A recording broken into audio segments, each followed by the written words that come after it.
E aí?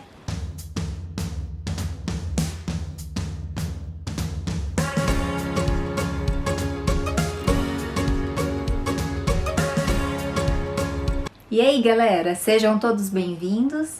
Meu nome é Karen Campana e hoje eu vou passar para vocês uma temática que eu já abordei em outro vídeo, que é sobre redação, só que mostrando na prática.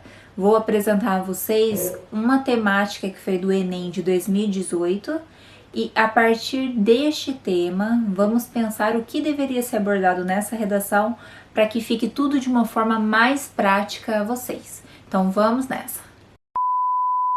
No dia 4 de novembro de 2018, o Enem, o Exame Nacional do Ensino Médio, propôs o seguinte tema: manipulação do comportamento do usuário pelo controle de dados da internet. Essa prova está disponível no site do Enem, então vocês podem até verificar lá para que vejam não só a redação, como a prova também, que é interessante estudar concursos anteriores. Mas, voltando à redação, que é a nossa ideia de hoje, trazendo na prática todas as dicas que eu trouxe lá naquele vídeo anterior. Se você não viu ainda, clique aqui, ok? E vamos nessa agora para a prática.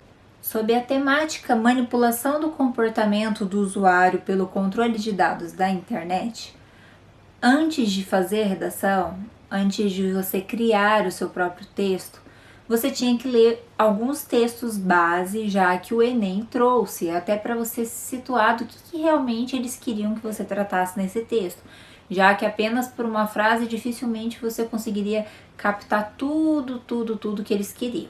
Então, eu vou ler com vocês rapidamente esses textos, são 4 trechos muito pequenos, então você poderia ler, registrar alguns dados que continham inclusive no texto, para que ficasse mais claro na hora de colocar no papel. O texto número 1, que está mostrando aí para vocês na tela, diz o seguinte: às segundas-feiras, pela manhã, os usuários de um serviço de música digital recebem uma lista personalizada de músicas que lhe permite descobrir novidades.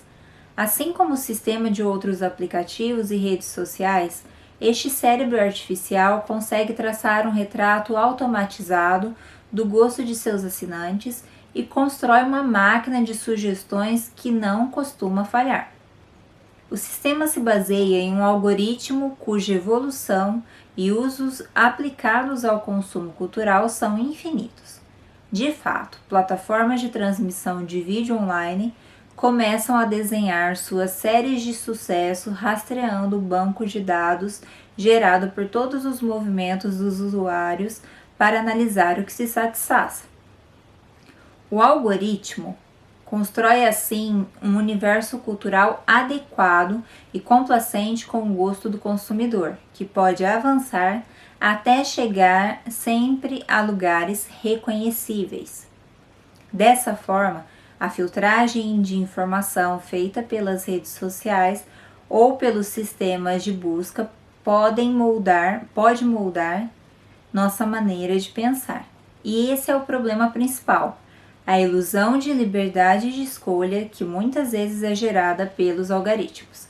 Este texto foi um texto publicado no El País, um jornal, e eles trouxeram aqui apenas um trecho, desse artigo de opinião do El País. O segundo texto também abordava sobre a mesma temática, apontando alguns pontos de vista um pouco distintos, Vocês vão notar que os 4 textos, um trazia mais fatos, questões de números, dados estatísticos, inclusive o texto 3, que é sobre o IBGE, enquanto que os textos 1, 2 e 4 já traziam alguns pontos de vista em relação à temática informação, informação e manipulação, que era o que eles abordavam na temática da redação e queriam que vocês escrevessem. Então vamos ao segundo texto. Nos sistemas dos gigantes da internet, a filtragem de dados é transferida para um exército de moderadores em empresas localizadas do Oriente Médio ao sul da Ásia, que tem um papel importante no controle daquilo que deve ser eliminado da rede social a partir de sinalizações dos usuários. Mas a informação é então processada por um algoritmo, que tem a decisão final. Os algoritmos são literais. Em poucas palavras, são uma opinião embrulhada em código e estamos caminhando para um estágio em que é a máquina que decide qual notícia deve ou não deve ser lida. Este texto era de Pepe Escobar, A Silenciosa Ditadura do Algoritmo. Então vejam aí, foquem na palavra já ditadura, algoritmo. No texto número 1, a questão também do uso de algoritmo e como ele faz a seleção das informações. Por aí já dá para você ter uma ideia do que eles querem que você escreva no texto. Texto número 3, o texto do IBGE, que é onde traziam dados numéricos. Vamos aí. Utilização da internet. 64,7% das pessoas de 10 anos ou mais de idade utilizaram a internet. Então, de toda a população, 64,7% das pessoas acima dos 10 anos de idade já utilizaram a internet neste ano de 2016, que é o dado do gráfico. 63,8% dos homens utilizaram a internet. 65,5% das mulheres também utilizaram a internet. Então, digamos que quantidades proporcionais. Aqui o sexo não fez grande diferença, né? O gênero. Então, vamos ao terceiro dado. Cerca de 85% dos jovens de 18 a 24 anos de idade e 25% das pessoas de 60 anos ou mais de idade utilizaram a internet. Então aqui a gente já viu uma discrepância bem grande, que quase 100%, 85% dos jovens já tinham utilizado a internet até então, enquanto entre os idosos apenas 25%. Finalidade de acesso à internet em percentual. 94,2% usavam a internet para quê? Para enviar ou receber mensagens de texto, voz ou imagens por aplicativos diferentes de e-mail.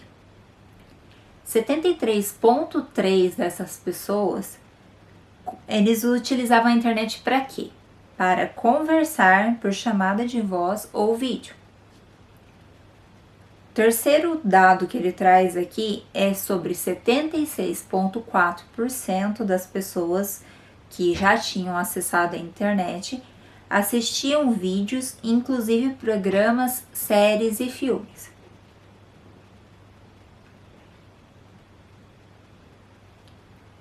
Dessas pessoas que utilizaram a internet até então, 69,3% enviavam ou recebiam e-mails. Então, para isso que era a internet para este grupo específico.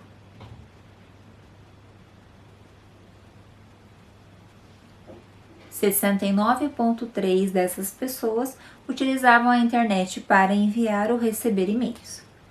Portanto, dessas pessoas que já tinham acessado a internet, nós conseguimos notar por estes dados que 94,2% utilizavam para mensagens de texto, voz e imagens de aplicativos diferentes de e-mail.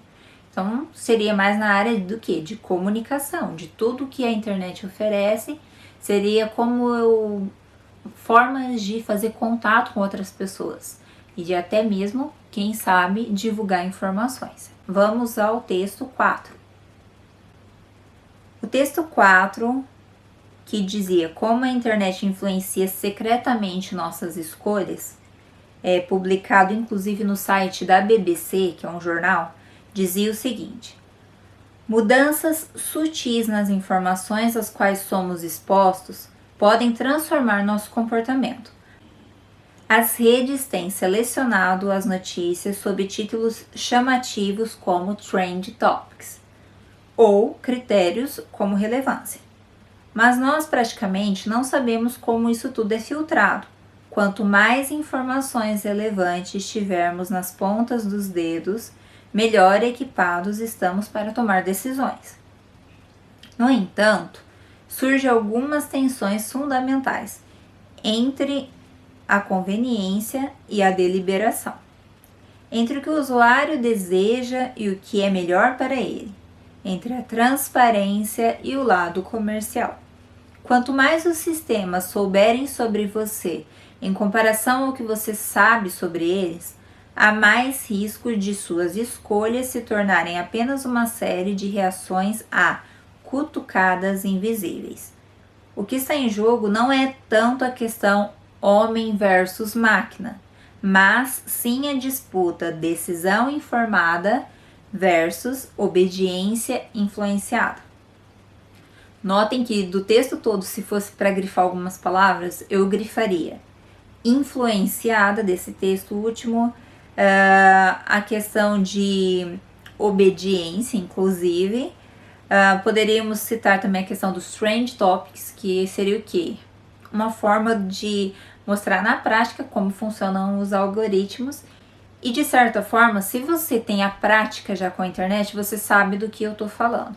Por exemplo, vamos pensar no Instagram, que é uma das redes sociais muito ligada à imagem. Algumas pessoas publicam texto, mas precisam de imagem para fazer a publicação.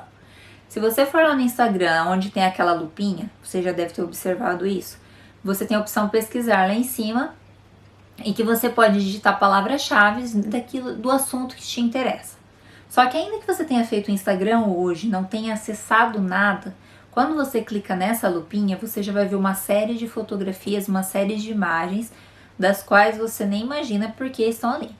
De começo, pode até ser aleatório, mas conforme você vai acessando o Instagram, conforme você vai dando as curtidas nas páginas das pessoas, ele tende a fazer uma seleção para você. Por exemplo, se você gosta muito de Big Brother Brasil, vamos pensar aí que tá bombando no Brasil. Se você acessa muitas coisas ligadas ao Big Brother, sejam elas da página oficial, sejam elas de páginas de terceiro falando sobre esse assunto, o que vai acontecer? O seu Instagram, nessa parte da lupa, vai trazer várias informações sobre Big Brother. Por mais que você nem esteja procurando sobre isso, vai aparecer. Então isso se trata já dos algoritmos. Mas de certa forma, o que todos os textos estão falando? Que os algoritmos tendem a ser algo legal, porque já te trazem assuntos de acordo com o seu gosto, de acordo com aquilo que você curte, de acordo com aquilo que você pesquisa. Porém, por outro lado, se você só pesquisa aquilo, se você só lê aquilo, vamos pensar em temas polêmicos, se você está falando sobre política e defende o lado A e pesquisa sobre o lado A, você tende a ver notícias só em defesa do lado A e contrárias ao lado B. Se você acessa páginas do lado B, a mesma coisa. Muitas vezes você vai ver coisas que vão ser só queimando o lado A, enquanto que o lado B vai ser beneficiado. Por quê? Ele vai fazer seleções de fontes. Se, por exemplo, você acha que o jornal X é de visão de esquerda, provavelmente, se você curte as coisas da direita, esse jornal vai aparecer para você sempre apontando como uma fake news. Não que o jornal seja, importante falar isso. Vai aparecer como fake news porque uma certa parte da direita pode ter colocado ali que aquilo se tratava de uma notícia fake news, algo que é falso. A mesma coisa do outro lado. Se a esquerda quer que você, que é a favor da direita, veja coisas pertinentes a ela provavelmente só vai conseguir te atingir se você der a oportunidade para ver essas páginas de esquerda. Se você for da esquerda, é a mesma coisa, você só vai ter acesso às informações da direita se você começar a pesquisar também em páginas de direita. O que acontece? É como se a gente entrasse numa bolha, entendeu? Isso é na internet, na vida também, a gente consegue perceber isso, talvez não tão claramente, e na internet não que a gente vinha a perceber, mas entendam, é uma realidade. Algoritmos são para isso, para te colocar dentro de uma bolha, e que a questão dessa redação específica era você ter esse cuidado de apontar estes cuidados, apontar possíveis soluções, apontar talvez esclarecimentos para a população que muitas vezes não sabe como funcionam os algoritmos e qual a influência deles nas páginas que você venha curtir ou não. Então, eu apontei neste post do blog, eu apontei alguns tópicos que você poderia vir a comentar nessa redação. Então vamos ao primeiro que eu coloquei aqui, eu vou ler para poder recordar com vocês. O Marco Civil da Internet, Lei número 12965 de 2014. O que dizia essa lei? Pode ser que talvez você não ia se recordar dessa lei, da numeração em si, mas se você é uma pessoa que se informou antes, que costuma ler jornais e tal, talvez você se recordasse do Marco Civil da Internet. Se você citasse só isso, já era uma grande fonte para sua redação. O que dizia o Marco Civil da Internet? Que no Brasil, desde que você aceite os termos de uso e de privacidade, as empresas podem usar os seus dados de forma a colocar propagandas que tenham a ver com o seu gosto, de forma a propagar informações, inclusive, não só propaganda. Então, ela pode ser usada tanto por uma questão comercial, tanto por uma questão informativa. Então, o que acontecia, o que foi registrado nessa lei? Que permita o uso de dados de privacidade, os dados do usuário, para que essas empresas, para que essas organizações tenham acesso àquilo que você gosta. É muito comum vocês às vezes entrarem em um site e ter que aceitar aqueles cookies, ou talvez o fato de você aceitar dados de privacidade, por exemplo, em Facebook, em Instagram e assim por diante, em redes sociais que dificilmente você não tem acesso. Pelo menos uma delas é muito comum, principalmente os brasileiros terem acesso. Então, quando você cria conta, muitas vezes a gente nem lê. Tem aquele contrato que muitas vezes fala de divulgar alguma informação ou outra sua pessoal. Tem aquele contrato que vai dizer se pode fornecer ou não os seus dados pessoais. Então, se você não lê e já dá lá o aceitar porque você quer criar a rede, pronto, acabou, saiba que inclui dentro dessa legislação. Então, esse seria um dos pontos que você poderia colocar, o Marco Civil da Internet. E com ele, especialistas em marketing digital têm, de certa forma, acesso àquilo que você curte, aquilo que você gosta. E com isso, se você gosta de farofa, vai apresentar várias formas de fazer farofa. Você consultou no YouTube uma informação sobre ensino de língua portuguesa como canal E aí. Provavelmente ele vai puxar pelas tags, por esses algoritmos, aquilo que você já procurou uma vez. Então vai vir aparecer uma sequência de vídeos relacionados ao mesmo assunto. Eu gosto de banda X, eu gosto de sertanejo. Vai aparecer várias bandas de sertanejo ainda que você nunca tenha ouvido sobre aquela banda. Porque está ligado a esses algoritmos, a essas tags, a uma forma de filtrar aquilo que você gosta ou não. Vamos ao ponto 2 que eu registrei e até comentei rapidamente agora com vocês, que é a questão da bolha social. A gente poderia, por exemplo, nessa redação, citar que devido a essa bolha que nós vivemos, seja na vida, seja nos meios de rede social, por exemplo, se o seu grupo de amigos no Face gosta muito de coisa A e não tem quase ninguém que gosta de coisa B, provavelmente você já está numa bolha, você convive só com pessoas que curtem aquilo, que só falam daquilo, então isso dificulta com que você pense de forma racional que existem outras realidades. Então a questão da bolha social poderia ser uma forma de dizer que nós temos sim conteúdos delimitados, informações delimitadas, se estamos inseridas numa bolha social. E a maioria pode não ser constantemente, mas todos nós estamos numa bolha. É um pouco utópico dizer que não, ok?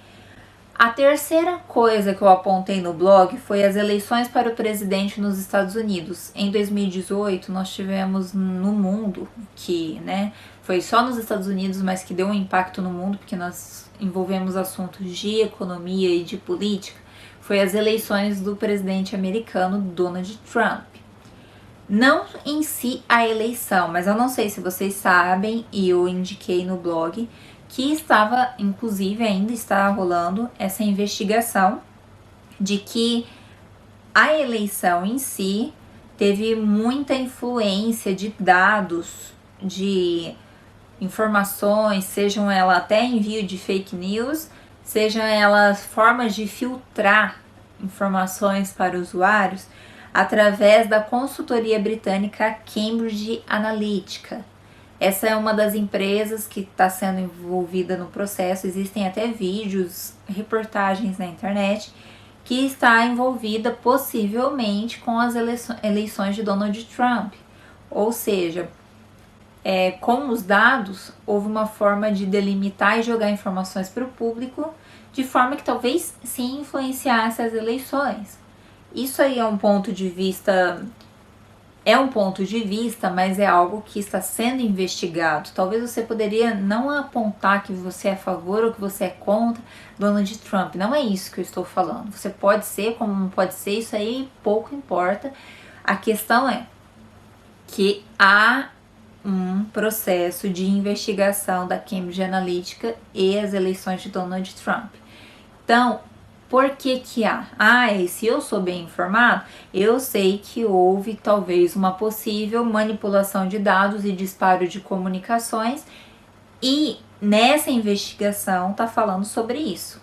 Posso talvez duvidar disso ou posso concordar plenamente, mas a questão é, há uma investigação para isso. Então, se há uma investigação para isso, poderia ser sim um fato a ser mencionado na redação.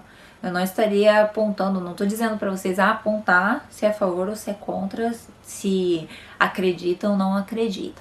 A questão é, há uma investigação sobre, foi divulgada em vários jornais, e se o resultado vai ser de que houve mesmo essa fraude ou não, independente de, a gente sabe com essa informação, com essa investigação, que há empresas que fazem isso. Então, ali no caso, como você teria que falar de manipulação de dados, você poderia citar o exemplo de que é uma das investigadas, porque se é uma das investigadas, é possível que isso exista, não especificamente só com a eleição ou com a eleição dele, mas pode acontecer com outras situações, com uma questão de jogar informações para os usuários em relação a um produto, por exemplo. Então, serviria como base, ok? Vamos ao ponto 4. Eu espero que vocês sigam assistindo, não peguem questões de política aqui, estamos falando de redação e de dados, ok? Vamos ao ponto 4. Vazamento de informações oficiais dos Wikileaks. Por meio do analista de sistemas Edward Snowden, houve uma crise diplomática entre diferentes países devido ao vazamento de informações oficiais. Saiu isso no Canaltech, na Fronteira. Este foi outro fato importante dentro dessa temática. Então, esse vazamento de informações beneficiou ou não beneficiou os países em si, as empresas em si que estavam envolvidas. Então, também era uma outra informação que, se você tinha acompanhado os jornais, poderia se recordar e colocar na redação. Outro tópico que eu já comentei aqui meio por cima é o fator 5, fake news. Dificilmente, mesmo que não traduza, seja uma palavra de origem inglesa, fake news foi uma palavra que se popularizou principalmente envolvendo dados de eleições e advindo das eleições, tudo que você coloca hoje em dia na internet, mesmo que não tenha relação nenhuma com política, se não é verdadeiro, as pessoas tendem a comentar fake news. Podia falar que é uma farsa, podia falar que, né, trazendo para a língua portuguesa, podia falar que sou mentiroso, qualquer coisa, ou essa notícia, essa reportagem, essa informação é incorreta, é indevida, etc. Mas o termo fake news pegou na cabeça não só dos brasileiros como do mundo e provavelmente vai ficar na cabeça, né? Então, aqui, importante, fake news não era para você colocar, jogar lá no mundo existe fake news e tal, e simplesmente jogar essa informação como se fosse um argumento. Isso é algo que você concilia com outros dados muito mais profundos, como eu citei os anteriores, para que faça uma emenda, de forma que você construa suas ideias, uma coisa unida à outra. Sozinho, só por conta, imaginem o tanto de gente que não falou isso. Então, sua redação muito provavelmente não ia ser bem pontuada se você trouxesse apenas isso como um argumento, sendo que isso é um complemento de um argumento, ok? Vamos para o tópico 6 que eu registrei no blog, que diz sobre o seguinte: censura na internet em outros países. Diferente do Brasil, diferente de outros países de forma mais com acesso mais liberal de internet, alguns países como China, Coreia do Norte, Arábia Saudita, Cuba, etc., conforme informações da Exame, da Nova Escola e vários outros jornais, esses países específicos, o governo detém o controle da internet, pelo menos em partes. Então, isso de certa forma influencia ou não influencia uma manipulação de informações? Por exemplo, agora, não estou falando de país A, B ou C, mas os casos de coronavírus ou coronavírus.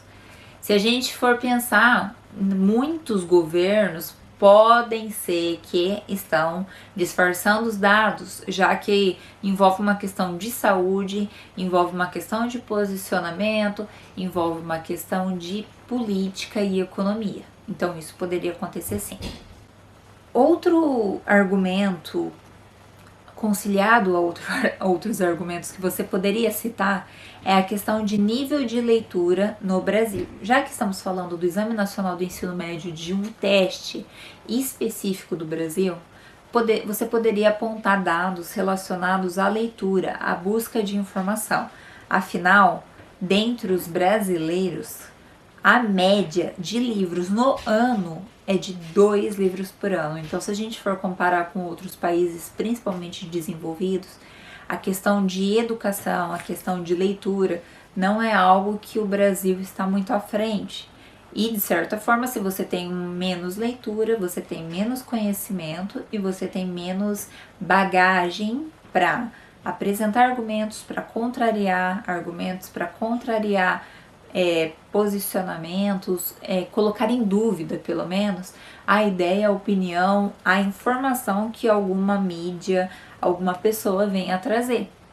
Então, o nível de leitura poderia ser algo que você poderia abordar.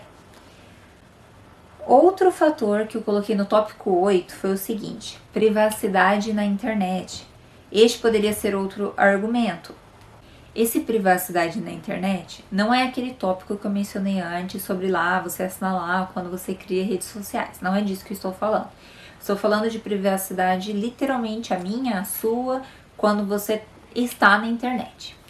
Por exemplo, se você segue redes sociais, provavelmente, se você tem um Instagram, se você tem um Face, se você tem um Twitter, enfim, se você tem uma rede social, muito provável você joga fotos lá, às vezes você joga até reportagens mesmo, enfim, eles conseguem ver mais ou menos aquilo que você gosta, aquilo que você pensa.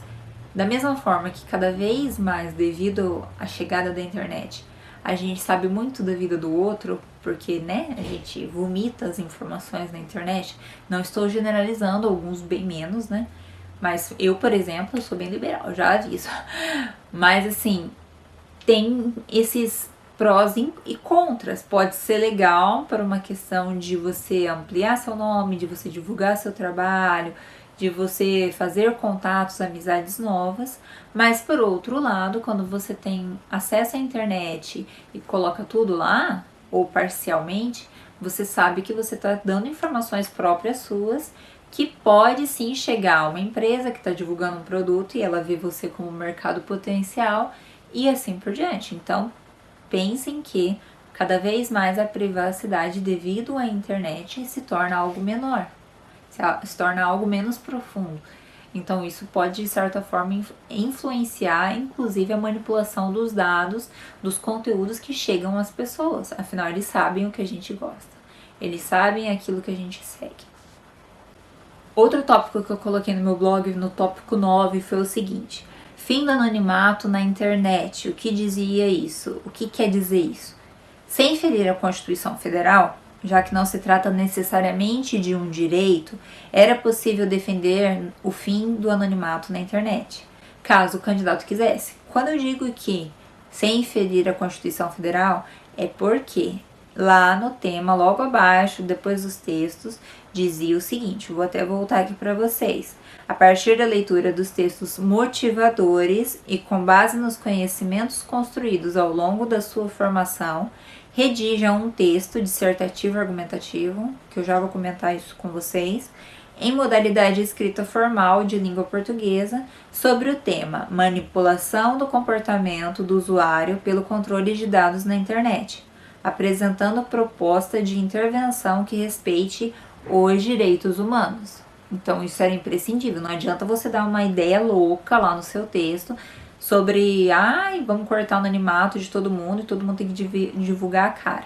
Desde que seja uma proposta que não fira os direitos humanos, você poderia colocar lá. Então tinha que ser algo bem pensado, não uma ideia talvez macabra ou ditatorial ou o que seja, ok? Então, ali no caso, você poderia cuidar disso, colocar isso, mas cuidando desse detalhe muito importante, ok? No ponto 10, eu disse o seguinte: não como argumento principal, mas para traçar um paralelo entre algo que já ocorreu ou ainda que seja ficção e realidade, vocês poderiam mencionar, sejam livros históricos, sejam livros de filósofos, sociólogos, enfim, trazer pensamentos de outras pessoas para que servisse de base teórica. E também, se caso quisessem, conhecessem, supondo que você saiba alguma história fictícia, seja ela de série, seja ela de filme, seja ela de livros, e que talvez teria relação dessa questão, comunicação, poder, manipulação de informações, e que você poderia talvez traçar um paralelo, construir o que é real e o que é fictício, até linkando com os pensamentos dos filósofos, que daí não seria fictício, mas seria dados, né? Seriam pensamentos de pessoas que são da área, que são muito estudiosas da cultura humana, da população, da sociedade. Então, sim, são dados técnicos. Então, conciliado a isso, ficção, realidade, ou que seja só realidade relacionando livros anteriores, tudo isso poderia servir, seja de base teórica, quando eu falo dos pensadores e de informações passadas, seja ficção com a realidade. Você talvez registrar, seja um episódio de uma série que você assistiu, seja um filme, enfim, aquilo que onde vocês viram que houve manipulação devido à comunicação, principalmente se fosse alguma história, algo que você lembrou relacionado à internet, que daí seria, nossa, perfeito para você linkar isso, você poderia colocar na sua redação.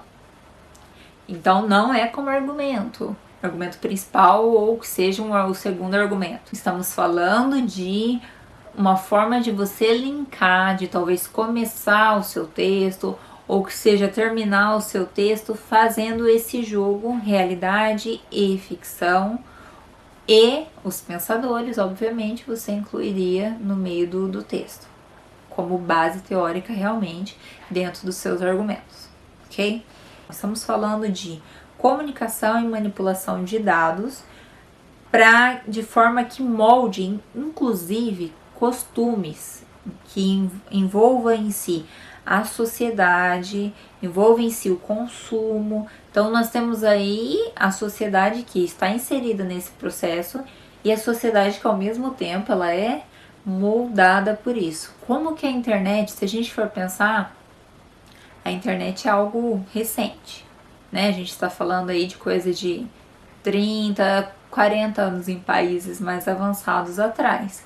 E a gente vê cada vez mais um avanço. Eu de certa forma, eu vejo que a minha geração, pelo menos aí o povo dos trintinha, conseguiu pegar bem essa, né, como que foi essa oscilação, essa crescente da internet. Uma época que você tinha malemar o MS-DOS, que tinha lá C, 2 pontos e tinha que digitar. O pessoal dos adolescentes aí, eu acho que nem sabe o que é isso, mas procurem na internet. A época que você tinha isso, de repente chegam as redes sociais, chegam novas informações. Hoje em dia você consegue conversar com alguém do outro lado do mundo, da mesma forma que você consegue conversar com outro mundo. Seria muita ingenuidade sua você achar que empresas, pessoas que querem, né, o seu dinheiro, o meu dinheiro, o seu dinheiro, o nosso dinheiro, pessoas que querem crescer suas marcas, pessoas que querem moldar as cabeças politicamente. Então, se você descartar isso, olha, me desculpe, você tá em outro mundo. Então é importante vocês entenderem que essa temática foi uma temática bastante interessante, ao meu ver. Não tão difícil de escrever, afinal é algo que, né, atinge todo mundo, mas com dados, com informações, com fatos passados, base teórica, talvez poderia complicar. Por isso, volto ao tópico número 1 do vídeo anterior sobre redação que eu falei, leitura. Se você não tem leitura, talvez você ia encontrar dificuldade nessa redação. Quem está se preparando, corra atrás do prejuízo. Ler reportagens, ler jornais. Se você não gosta de A ou de B, mídia X ou Y, esqueça isso. Leia X, Y. Quanto mais informação você tiver, mais você constrói a sua própria opinião, o seu posicionamento. Não adianta ficar lendo só coisa de A, que vai dar o quê? Merda. Você vai acabar tendo uma posição, como, né, se a gente tivesse com os olhos tapados aqui, igual, né, burro, né, que falam, né, não consegue ver o que tá além. Então é como se você visse só o que está aqui no seu foco de visão. Portanto, isso ia talvez te atrapalhar numa redação, caso você seja essa pessoa delimitada. Importante.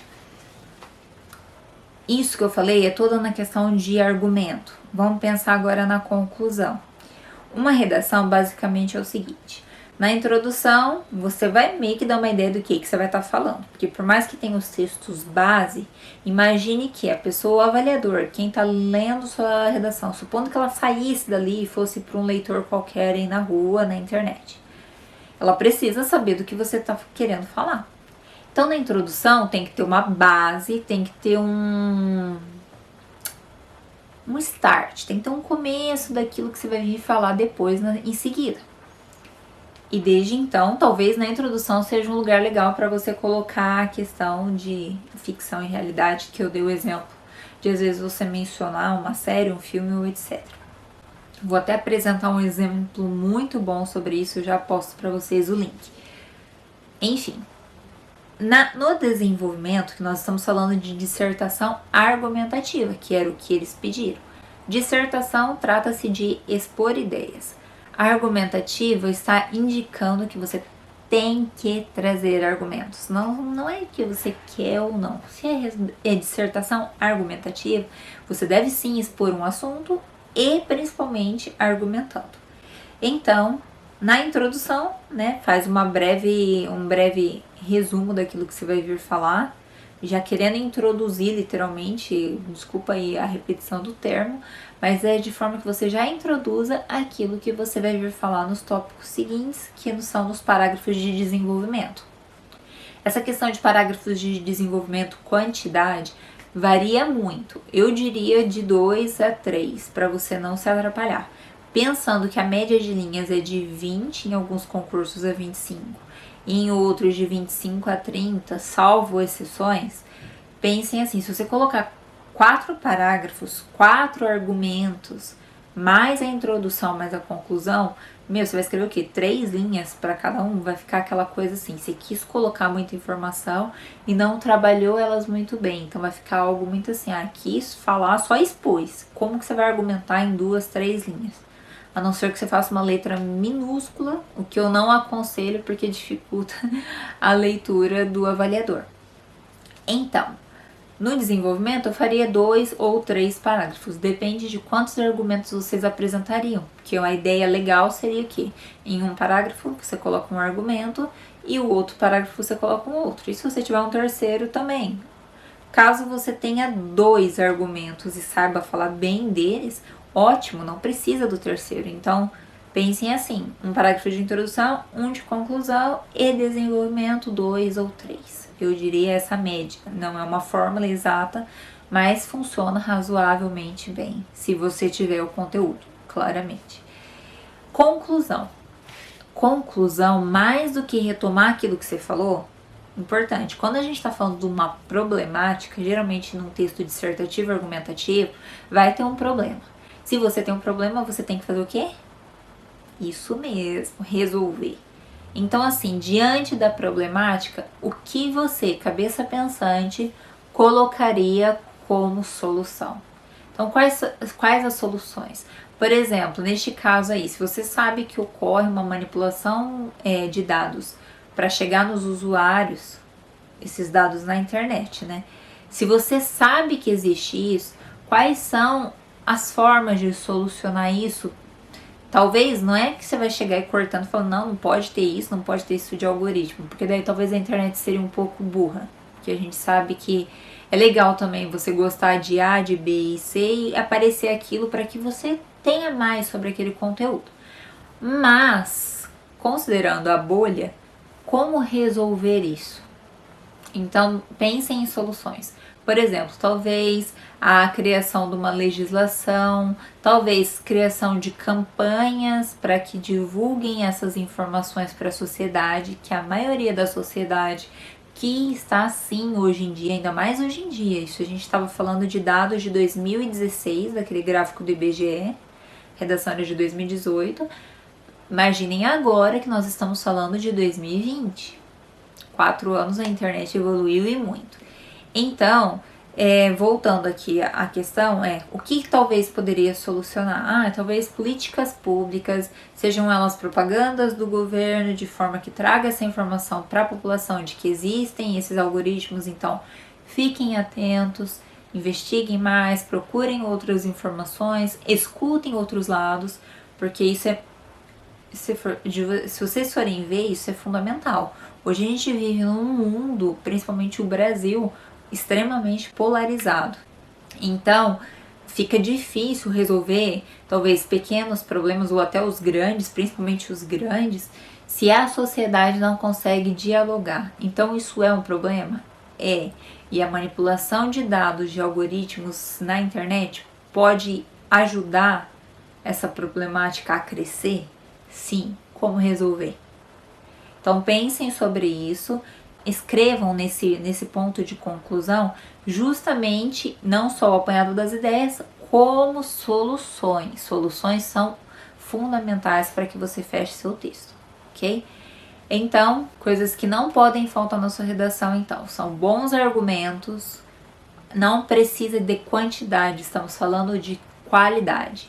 Tem 2 argumentos, 3 argumentos, trabalhe em cima desses 2, 3 e construa sua redação em cima disso. Não tente falar demais, porque quem fala demais dá bom dia cavalo. Ninguém sabe tudo. Então tente focar em alguns tópicos. Vocês que estão aí estudando, se preparando, e a gente muitas vezes não tem muita noção do que é a temática que vai estar por vir numa redação futura. Lembrando que temas polêmicos são sempre muito bem-vindos em testes. Então, racismo, questão política, internet, avanço de tecnologias de modo geral, enfim. Coisas que estão literalmente linkadas à sociedade são fortes temáticas a vir numa redação. Então, coloque numa dissertação argumentativa, exponha dados, inclusive use dados e fatos como argumentos e aprimore, na sua escrita ali, você trabalha esses dados, não é só jogar lá 3% dos homens fazem isso. Tá, isso, o que isso quer dizer? Por que você colocou aí no texto?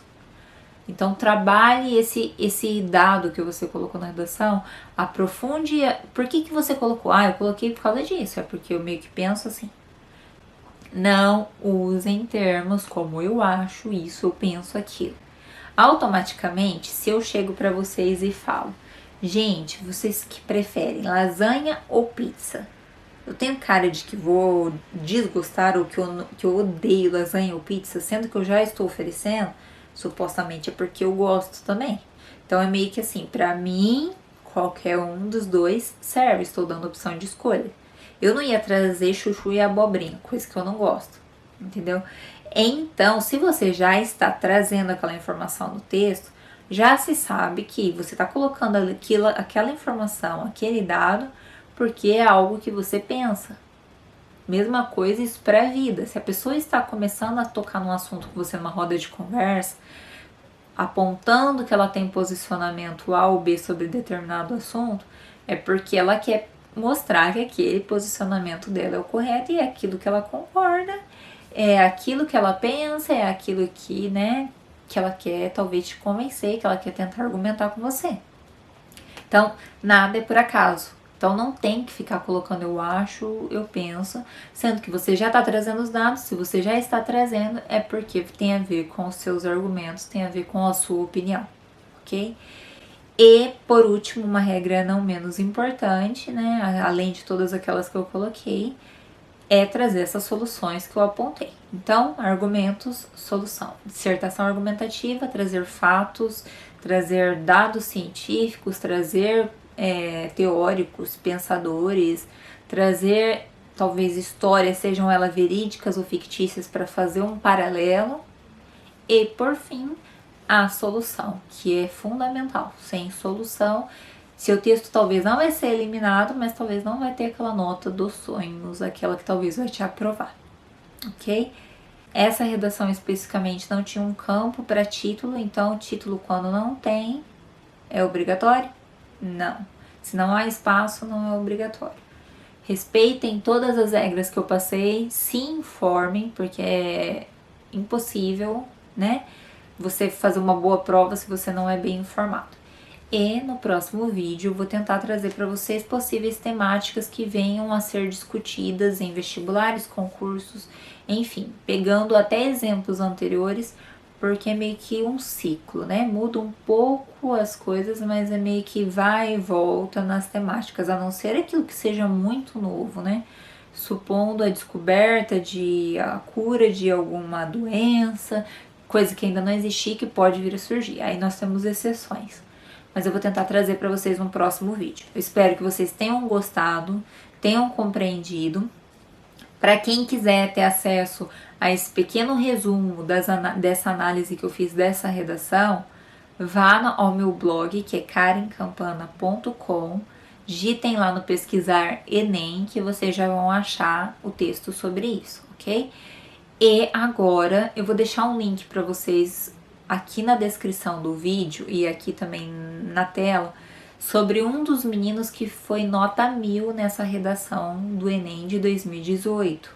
Ele faz uma análise bem sucinta e bem interessante, lendo o próprio texto dele. O menino é um gênio, por sinal.